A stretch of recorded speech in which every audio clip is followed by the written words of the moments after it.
नमस्कार स्टूडेंट्स, कैसे हो आप सभी। आज हम 5.1 के 8th क्लास के क्वेश्चन नंबर 4 से स्टार्ट करेंगे। क्वेश्चन नंबर 3 तक हम कर चुके हैं। आप सभी का बीकानेर पाठशाला के यूट्यूब चैनल पर हार्दिक स्वागत और अभिनंदन है।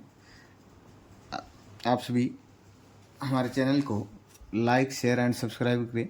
चलिए अब हम क्वेश्चन नंबर 4 देखते हैं। क्वेश्चन नंबर 3 पिछले वीडियो में है, क्वेश्चन नंबर 3 तक है, आप वहाँ से देख लीजिएगा।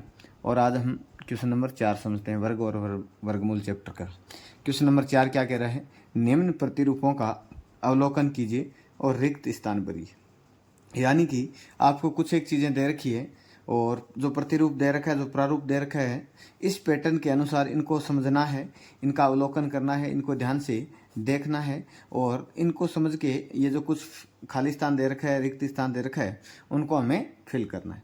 तो सबसे पहले देखिएगा 11 का स्क्वायर। 11 का स्क्वायर आप सभी जानते हो 121। आप कहोगे सर 11 का स्क्वायर कर रखा है 121, क्योंकि 11 को 11 से गुणा करते हो तो 121 आता है। मैंने कहा बिल्कुल सही बात। अब आपने कहा सर आगे क्या है, 101 का स्क्वायर। 101 का स्क्वायर, तो आप कहोगे सर जी 101 का स्क्वायर 10201, क्या 101 का स्क्वायर हम 101 को 101 से गुणा करके निकालेंगे? क्या इसे 11 का तो हमें याद था या छोटा सा था तो बहुत इजी वे में निकल गया, क्या यहाँ निकालेंगे? फिर यहाँ निकालेंगे तो 1001 का कैसे निकालेंगे सर, इनका कैसे निकालेंगे? नहीं। अब आपको यह समझना है कि यहाँ जो पैटर्न चल रहा है, क्या पैटर्न चल रहा है, कि उसी पैटर्न से हम आगे करें तो हमारा आंसर आ जाए।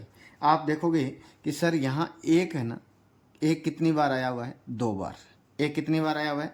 2 बार। और उनके बीच में शून्य की यानी जीरो की जो संख्या है वो कितनी है? आप कहोगे सर 1 0 आ रहा है। अब आपको क्या करना है, जितने एक आए वहाँ तक काउंटिंग चलानी है। तो सबसे पहले एक लिखा, सबसे पहले एक लिखा हुआ है, फिर खाली स्थान छोड़ दें और फिर 2। तो एक कितनी बार आया हुआ था? 2 बार आया हुआ था। तो 2, अब 2 से वापस नीचे की तरफ चलेंगे तो 2 से नीचे एक खाली स्थान छोड़ के क्या आ गया? 1 आ गया सर।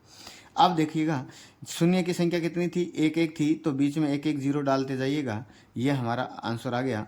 ये पैटर्न चल रहा है। अब हमारे कुछ कुछ समझ में आया, एक और समझते हैं। सर यहाँ पे 1001 का स्क्वायर है, 1001 का स्क्वायर दे रखा है, तो 1001 का स्क्वायर करेंगे तो कैसे होगा? एक कितनी बार आया हुआ है? 2 बार आया हुआ है। लेकिन अब की बार सर जो शून्य की संख्या है वो कितनी है? 2 है। तो हम कहेंगे सबसे पहले तो 1 लिखेंगे, उसके बाद में जितने शून्य की संख्या है वो लिख दो, तो 2 लिख दी। अब इसके बाद में कितनी बार 1 आया हुआ था? तो आपने कहा 2 बार, तो 1 के बाद में क्या आता है? 2, तो 2 लिख देंगे। उसके बाद में फिर से बीच में जितने 0 आ रखे थे तो 2 0 आ रखे थे, 2 0, और फिर से वापस 2 से नीचे की तरफ आएंगे तो 1 की तरफ। ये हमारा पैटर्न हमें समझ में आया कि जितने एक दे रखा है वहाँ तक काउंटिंग को ले जाना है और उनके बीच में जितनी शून्य की संख्या है वह लिखनी है। यहाँ पे आपको ये दे रखा है और ये रिक्त स्थान दे रखा है। यहाँ 1 2 1, यानी जो एक वाली कैलकुलेशन है इन्होंने वो तो करके दे रखी है। बीच में शून्य की संख्या कितनी है? 1 2 3 4, कितने जीरो है? 4। तो आप कहोगे सर इनके बीच में भी कितने कितने जीरो लगा दें? 4 4 जीरो यहाँ लगा देंगे और यहाँ भी कितने जीरो लगा देंगे? 4 जीरो। तो सर ये हमारा क्वेश्चन हो गया, ये पहला आंसर आ गया। अब सर एक और दे रखा है, यहाँ आपको कुछ भी नहीं दे रखा है सर, आपको ही निकालना है। सर एक कितनी बार 1 आ रखा है? सर 2 बार आ रखा है। तो सबसे पहले तो 1 लिख दिया। उसके बाद में जो जीरो की संख्या है वो कितनी है? 2 4 6, कितने जीरो है? 6। तो सर 1 के बाद में इनके बीच में जो जीरो की संख्या आएगी वो कितनी आएगी? 6 6 जीरो आ गए। अब फिर से 1 कितनी बार थे? सर 1 बार यहाँ, 1 यहाँ, 2 बार था। तो 1 के बाद में क्या आता है? 2। अब 2 आ गया, पहले जितने बीच में जीरो है उतने जीरो और फिर 2 से नीचे की तरफ चलना है। तो बीच में कितने जीरो है? 6 जीरो है। तो 1 2 3 4 5 6, बीच में कितने जीरो लगा दिए? 6 जीरो लगा दिए और 2 से वापस नीचे की ओर प्रस्थान करेंगे तो क्या आएगा? 1। ये हमारा आंसर आ गया, दूसरा फिल इन द ब्लैंक। सभी को आया समझ में? चलिएगा अब स्टूडेंट्स अब क्वेश्चन नंबर 5 करते हैं। नेक्स्ट क्वेश्चन हमारा क्या है, निम्न प्रतिरूपों का अवलोकन कीजिए और रिक्त स्थान भरिए। अब की बार फिर से आपको कह रहा है कुछ पैटर्न दे रखा है, उनको आपको समझना है कि क्या पैटर्न चल रहा है और जो फिल इन द ब्लैंक है, जो खाली स्थान है वो आपको फिल करना है। तो देखिएगा सबसे पहले तो 11 का स्क्वायर, तो सर ये तो ऊपर भी था, 11 का स्क्वायर 121 आ गया, पिछले क्वेश्चन में भी समझा है। सर यहाँ भी 101 का स्क्वायर, तो 1 2 1, सर यहाँ तक तो पहले वाला पैटर्न ही चल रहा है। आगे देखिएगा आगे क्या है, सर 10,101 का स्क्वायर। अब की बार हमें क्या पूछ रहा है सर, 10,101 का स्क्वायर पूछ रहा है। और यहाँ कैसे बना है इसका स्क्वायर, तो सर 1 फिर 0 फिर 2 0 3 0 2 0 1। सर कुछ समझ में नहीं आया, तो देखिएगा कैसे हुआ। यहाँ पे जो 1 था 1 था, उसकी संख्या कितनी है, एक बार आया हुआ है, 2 बार, 3 बार। एक कितनी बार आया हुआ है सर, 3 बार आया हुआ है, और बीच में 1 1 0 है। तो एक को कहाँ से काउंटिंग 1 से स्टार्ट करेंगे और कहाँ तक चलना है, कितनी बार 1 आया हुआ है सर, 3 बार। तो 1 2 3, कितनी बार चलिए, 3 बार। बीच में 0 की संख्या 1 1 0 था, तो बीच में 1 1 0 लगा देंगे। अब 3 से वापस नीचे की ओर आओगे, 2 2 से 1, और इनके बीच में 0 की संख्या 1 1 थी, तो 1 1 0 लगा देंगे। अब आया पैटर्न हमारी समझ में। अब सर हम आराम से कर सकते हैं। यहाँ देखिएगा 1 2 3 4, एक कितनी बार आया हुआ है, आपने कहा सर जी 4 बार 1 आया हुआ है, तो हमें काउंटिंग कहाँ तक लेके जानी होगी सर, 4 तक लेके जानी होगी। 1 के बाद में क्या आता है 2, 2 के बाद में क्या आता है 3, 3 के बाद में 4। सर अब 4 से वापस नीचे की ओर उतरेंगे, 4 से नीचे की आओगे 3, फिर क्या आ गया 2, फिर क्या आ गया 1। ये लो सर, और इनके बीच में कितने कितने जीरो है, 1 1 0 है, तो आप लगा दोगे सर 1 1 0 है। ये हमारा आंसर हो गया। सभी को यहाँ तक समझ में आया। चलिएगा एक और इनका फिल इन द ब्लैंक दे रखा है, एक और फिल इन द ब्लैंक दे रखा है। अब की बार आपको ये तो निकाल के दे रखा है, किसी संख्या का स्क्वायर आपको करके दे रखा है, और वह संख्या क्या है आपसे वह पूछ रहा है।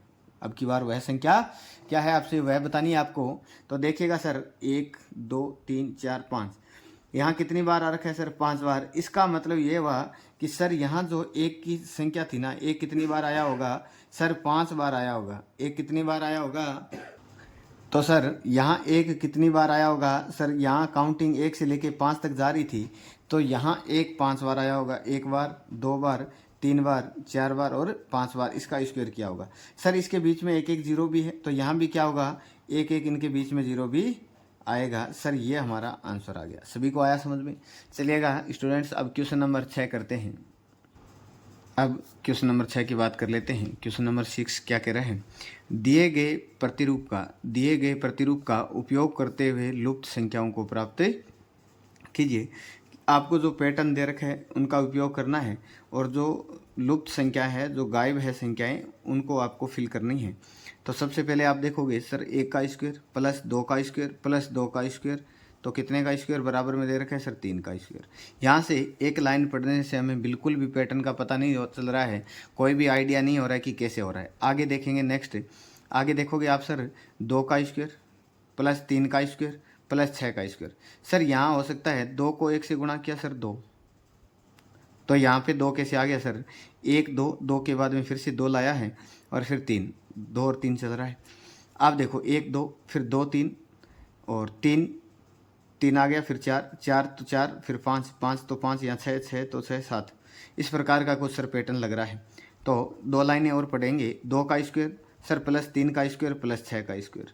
सर यहाँ कुछ मेरे बातें समझ में आ रही हैं कि 1 को 2 से गुणा करें तो सर 2 आ गया, ठीक है, ये पैटर्न तो समझ में आ गया। यहाँ भी देखेंगे सर, इसका मतलब तो ये हुआ कि 2 को 3 से गुणा करो तो यहाँ 6 आना चाहिए, और आया हुआ भी है, इसका मतलब ये तो सर सही बात है। यहाँ आगे एक और चेक कर लेंगे सर, 3 को 4 से गुणा किया तो 12 आ गया, बिल्कुल सही है सर। हमें सर अब पैटर्न का पता चल गया है कि पहली और दूसरी संख्याओं को गुणा कर रहा है, पहली और दूसरी संख्या को गुणा कर रहा है। तो 2 को 1 से गुणा किया कितना आ गया, 2 आ गया, 2 को 1 से गुणा किया 2 आ गया। तो सर ये इक्वल के दूसरी तरफ ये क्या बला है, ये 3 कहाँ से आ गया। तो हमने कहा 2 में 1 जोड़ दें तो 3 हो सकता है, तो बिल्कुल 3 हो सकता है। अब यहाँ पे 2 को सर 3 से गुणा किया तो कितना आ गया, 6 आ गया, और 6 में 1 जोड़ा तो सर 7 आ गया। यहाँ पैटर्न हमारा जम रहा है सर जी। आगे देखिएगा 3 को 4 से गुणा किया सर 12 आ गया, और 12 में 1 जोड़े तो 13 आ गया। सर सही पैटर्न पकड़ लिया है।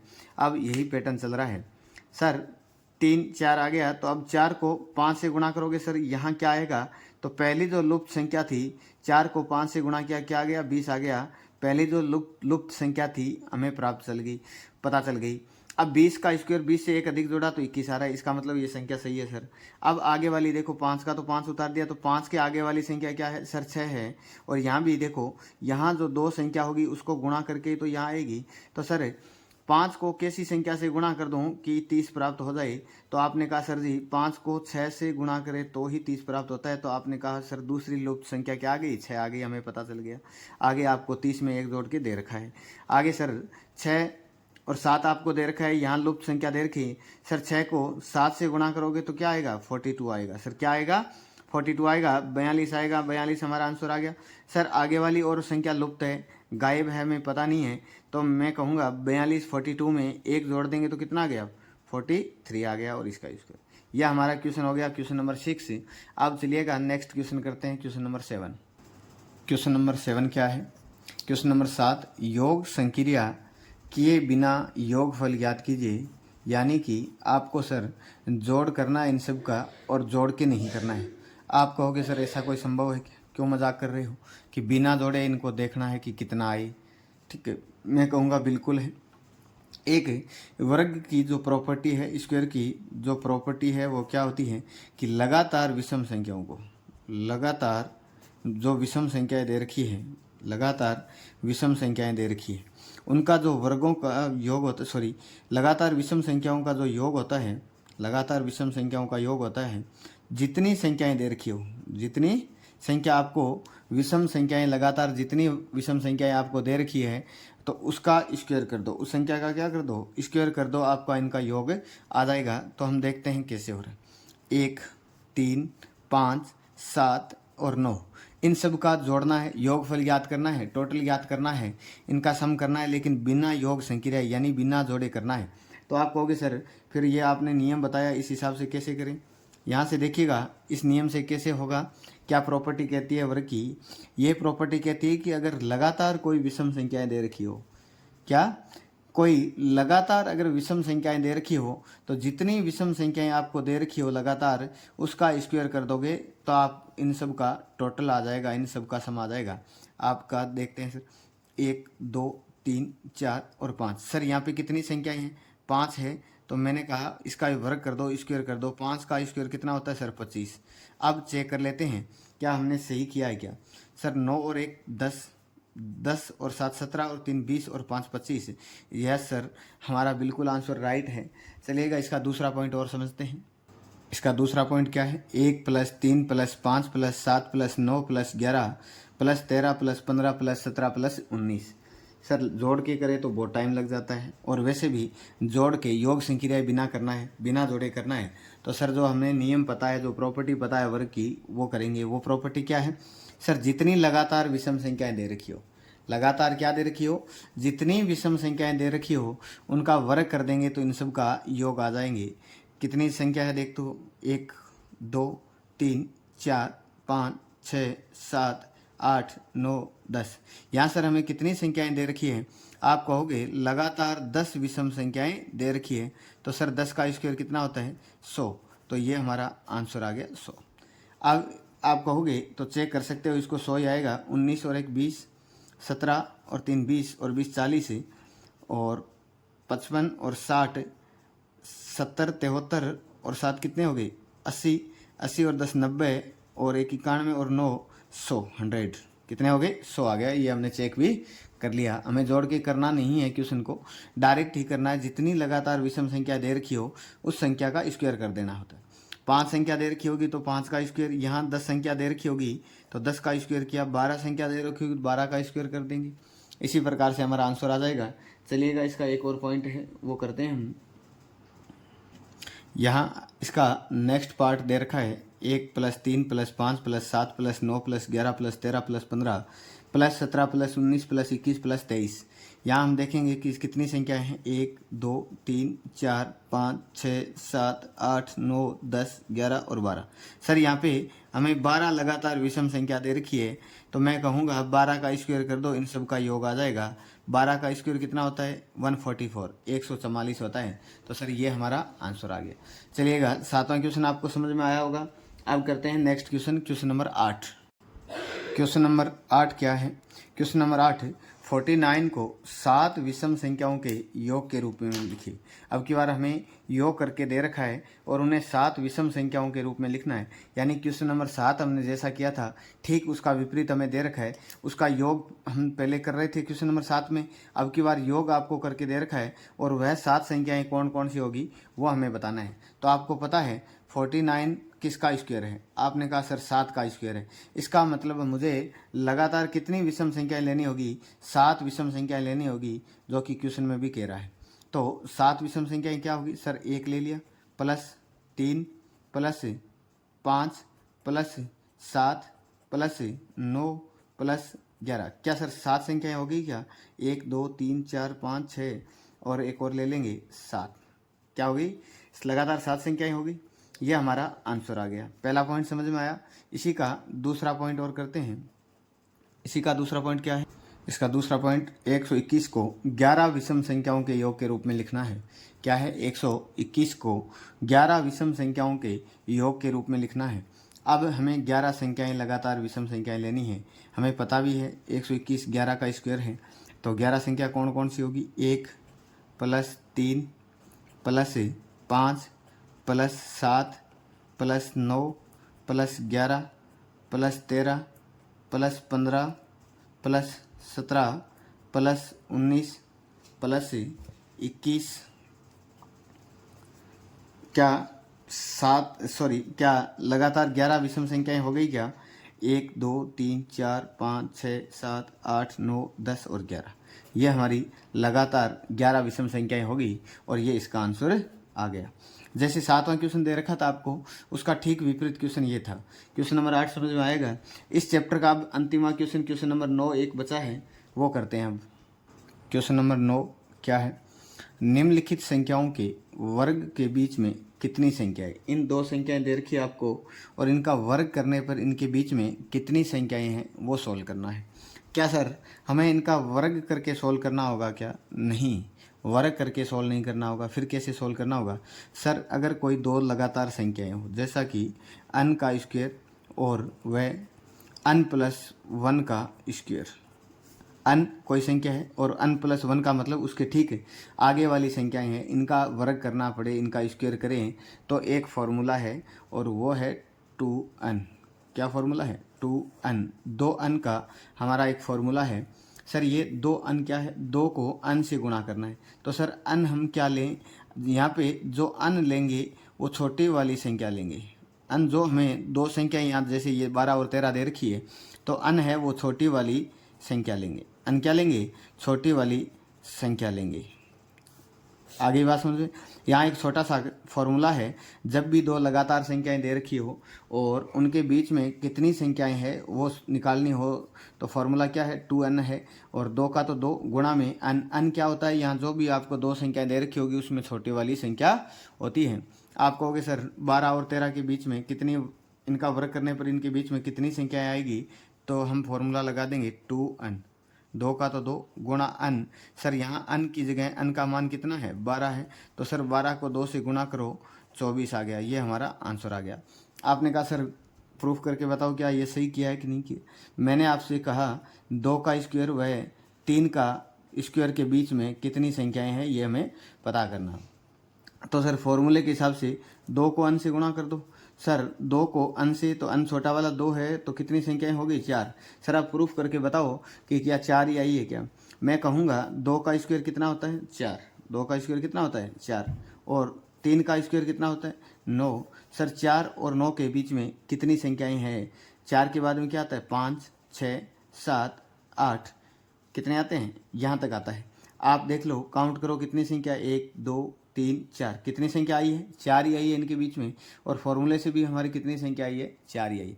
यहाँ तो छोटी संख्या है 144। 12 का स्क्वायर कितना होता है? 144 होता है। और 13 का स्क्वायर कितना होता है? 169 होता है। तो आप आराम से इनमें से माइनस करके भी सॉल्व कर सकते हैं। 9 में से 4 घटाओगे